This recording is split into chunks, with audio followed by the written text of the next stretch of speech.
किसी नगर में बिलालपादक नामक एक धनिक रहता था।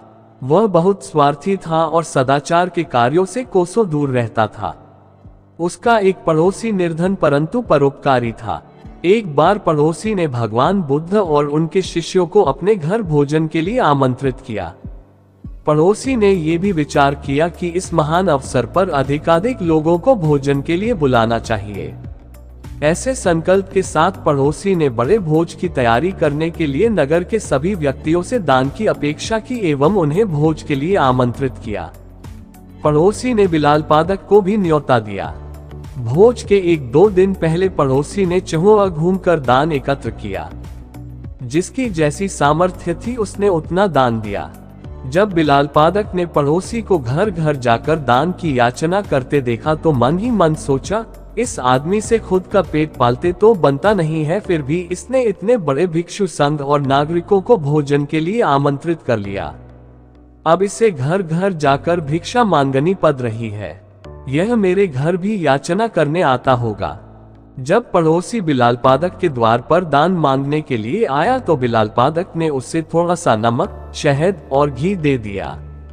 पड़ोसी ने प्रसन्नता पूर्वक बिलालपादक से दान ग्रहण किया, परंतु उसे अन्य व्यक्तियों के दान में नहीं मिलाया बल्कि अलग से रख दिया। बिलालपादक को ये देखकर बहुत अचरज हुआ कि उसका दान सभी के दान से अलग क्यों रख दिया गया।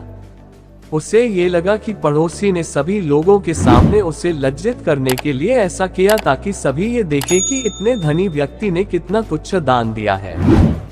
बिलालपादक ने अपने नौकर को पड़ोसी के घर जाकर इस बात का पता लगाने के लिए कहा।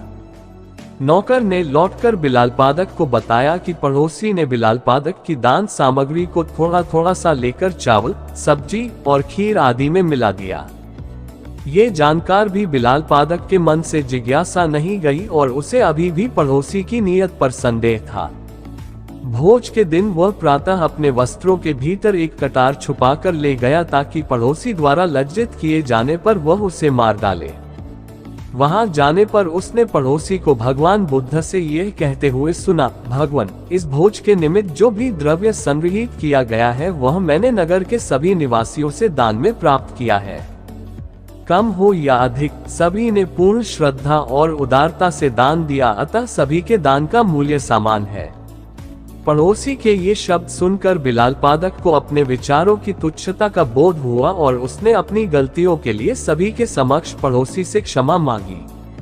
बिलालपादक के पश्चाताप के शब्दों को सुनकर बुद्ध ने वहां उपस्थित समस्त व्यक्तियों से कहा, तुम्हारे द्वारा किया गया शुभ कर्म भले ही कितना ही छोटा हो पर उसे तुच्छ मत जानो। छोटे छोटे शुभ कर्म एकत्र होकर भविष्य में विशाल रूप धारण कर लेते हैं।